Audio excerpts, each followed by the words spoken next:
then why does the crypto-anarchy movement suggest that it has things sort of right?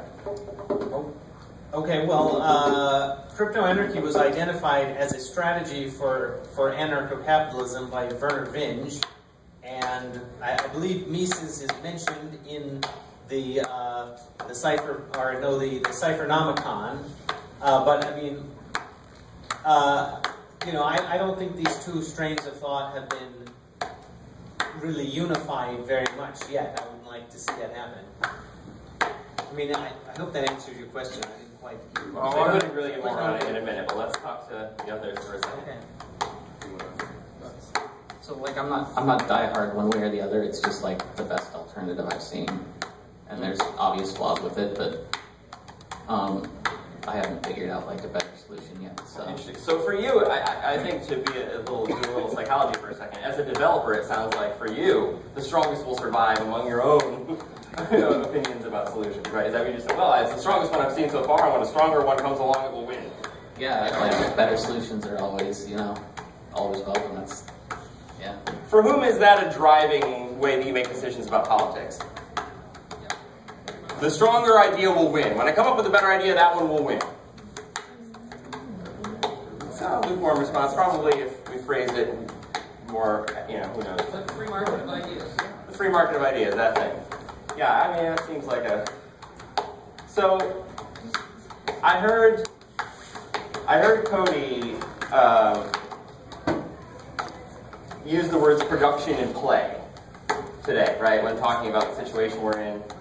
And that there's an Austrian... I don't want to start a fight. I think this is one conference where you will not start a fight. It doesn't make sense. All the Austrians, you know, it doesn't matter. But you know, I read Kafka when I was in college, and it was a great point of departure for time preference and democracy as a kind of failure mode, right? Historically. And what can I say? Like, I'm partial to Austrians. I trust them to go very bold in my backyard or something. You know, like, great, trustworthy. My remarks in my talk earlier, there's this problem for me about the code of production, or like the story of like the economizing individual as like the ultimate becoming of man. And this is purely, it's going to sound like it's just fussing, you know, but I don't want to traverse that particular fantasy. I see it very narrow, as a man of needs and a man of labor value. Like, it's uninteresting to me, and I think that there are urges and like obscure objects of desire and things like worth pursuing that are like deeply unaccounted for in this universalizing story of what a man is, a producer. And so, like, I've put Austrian economics on the shelf. It's kind of useful and interesting and an interesting account, but not more forceful as a dialectic strategy than Marxism. And Marxism, of course, is a failure to do away with political economy generally. It's just an interesting story, and I can't exhaustively do away with it. I'm not trying to. I'm trying to go into the story of the structural play of value, symbolic exchange. This must all sound like trash to you, but I mean, I think that Cody, it doesn't sound like trash at all, man. It's beautiful. I think let's connect it with how that belief that you just articulated wonderfully is connected to your current activism. What it drives you to do and why.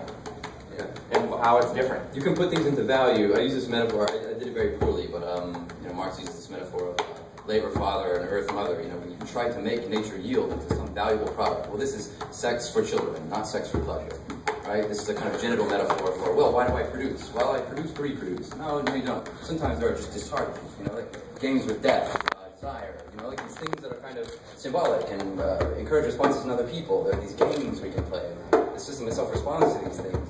In the end, it kind of yields to a logic of a great objective irony which pervades situation of structured domination. And this is an intuition that the internet can give to you as well. The strange viral fractal nature of network effects.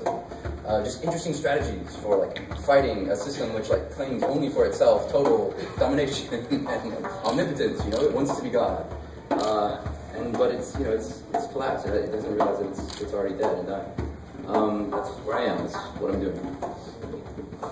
Austrian economics is the correct approach to economics, and that's true independent of its place in libertarian theory. And it has a particular idea of how to view people, and you can have all sorts of other ideas about what people are that are logically compatible with it. It's just that there's one that particularly relevant to Austrian economics. So, just commenting on what you were saying. I'm not gonna fight, but you know, I disagree. Okay.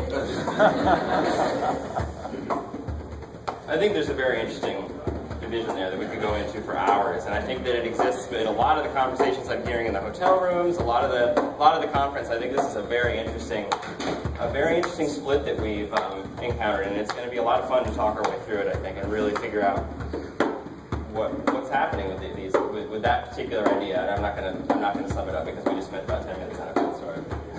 So I don't think that there's like one right way for economics. I think it's like a religion, and like both can coexist next to each other perfectly fine. Who has that belief?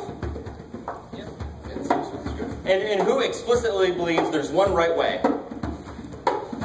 So wow, we have a lot of people who are on the fence about this. Again, there's no one right economic theory. Raise your hand. There's no one right economic theory. And now raise your hand. There's one right economic theory. And raise your hand if you decided not to raise your hand for either one. Look at that. That is about as close to a 1/3 split as you could get. I think we just identified something very compelling. So an interesting element of diversity in our community. I mean, that was 1/3. What's that? It's a bad question. Ask if we can moderator. Yeah. I don't know how bad a question it could be if it literally divided the crowd into thirds. I think that different people have different thoughts about that. I think that's Yeah, stop asking all these terrible questions. All right, someone from the audience. Who's got the question?